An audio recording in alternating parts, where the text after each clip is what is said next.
Hello, so we have a different sort of workbench video today. Today we're going to discuss Royal Windyne Limited, and there's very, very little information out there about them. But I was lucky enough to find a new unbox, Royal Windyne, so we're going to talk about that a little bit. Unfortunately, I don't get to do an unboxing because the box wasn't in good enough shape to ship the fan in, so the fan was shipped separately from the box. We have the fan down here already unboxed. Here's the motor. It's just a 36-inch blender fan motor that's been prettied up. The light kit. This one came with the 3 light kit. They also offered a version with a single light kit, and then they also offered a version with just a fancy cover, and then the pull chain came out of the center in the ones with the fancy cover. The blade irons are the standard Emerson blade irons, but brass plated. I have no idea what this is supposed to be for, but it came in the box. This is the glass that came with it, and I've never seen glass like this before. I'm sure one of my glass experts like Jonas will weigh in. That is rough around the edge. I was told you could tell if something is antique or not by seeing if it's rough or smooth around the edge. All the metal parts came in these burlap sacks that are labeled Royal Windyne. The blades say Royal Windyne on top, and they also came in a burlap sack. This one does not have writing on it or graphics, but there was a separate pocket for each blade, and the blades were kind of sewn into the pockets, so it was designed to be very, very, careful packaging for the blades.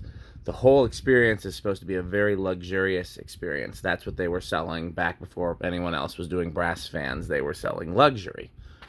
They were founded in 1975 in Richmond, Virginia, with the idea that they would take the fans that were on the market, in this case Emerson, and make them a luxury product. And so they advertised solid brass, handmade glass, furniture-grade wood blades.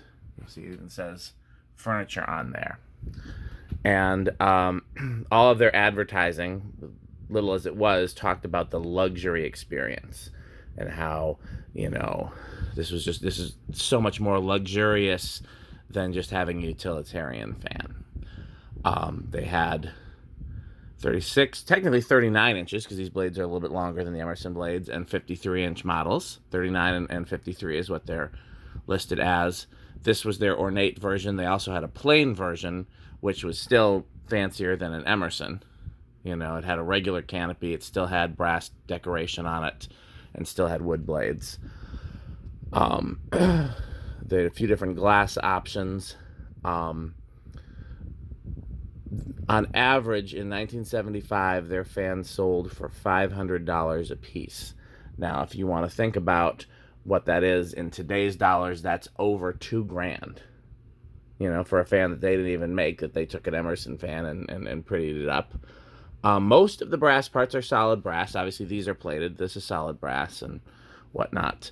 They also had matching light fixtures and table lamps that they sold, and they also sold clocks. So, obviously, we're going to do a test video on this. Did not come with a manual of any kind. I have a feeling it probably had one and it fell out of the box. Again, as you can see, the box is in pretty rough shape. And I'm surprised. Oh, one other thing I need to look for. I thought it was over here. It came with light bulbs too, and I want to see if I can find one of the original light bulbs. I was really grateful that all 3 of these survived. Only one of the original light bulbs survives, and let me see if I can find it. Right here. These are the light bulbs that came with it. GE 7.5 watt. That would have been in those tiny glass. So, like I said, we'll definitely do a test video of this. I may wait for Rick and Pete, since this is both a metal fan and a Rick fan. Or I may just decide to do it quickly, and then we'll do another one with them at the barn. We will see. Bearings are a little stiff, but that's not surprising given that it's, this has never been used since 70. So I said they were founded in 75. Their advertising goes through 81, and then there's records of the company through 84. Not exactly sure when they stopped selling fans. Obviously, it would have been sometime between 81 and 84. So the very latest this could be would be 81, but it seems more likely that this was earlier. I don't intend to take it apart, but if we have a reason to, we'll look for a date code on it. Emerson usually put date codes on stuff, so there might be one on it somewhere. I'd be willing to bet that the vast majority is from the 70s before all the imports started, because a lot fewer people are going to buy a $500 domestic brass fan after all the Casablanca, Homestead, and then the imports started and gave a lot more options.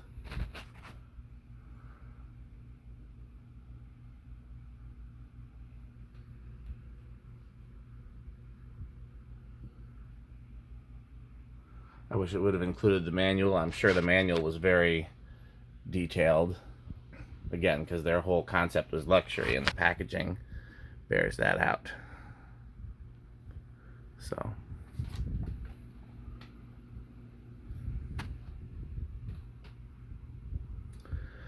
not much else to say about the company, since this is in some ways a workbench video. Again, founded in 75. They sold fans, light fixtures, lamps, and clocks. I have a feeling that someone involved in the company was probably a furniture maker, just based on the blades and the advertising that all mentions furniture, but their catalog does not show any furniture. There are catalog scans of the Royal Windyne. I've put them in the advertising slideshows, and you can find them on Dan Spiffy Newman Ceiling Fans, and whoever sent them to me probably posted them somewhere too, so they're probably elsewhere on the web. It's not a catalog I physically have. But again, they show two models: plain, which is still more decorative than a regular blender fan, and ornate, which is this. And then there's no light fitter, which has a fancy switch cap and a pull chain out of the center. Single globe light fitter, and then a variety of glass for that. Or the fanciest model had the 3 light fitter. And again, everything was offered in the small or large size. And then you could get a table lamp, a desk lamp, or a pendant light to match your fan, as well as a clock. So look for those catalogs as well. Hope you guys are looking forward to the video of this fan. I think it's pretty cool. As always, thanks for watching. And as always, this video has a sponsor, and that sponsor is Fan Stick, and also Light Stick. Buy Fan Stick, buy Light Stick. Thanks for watching.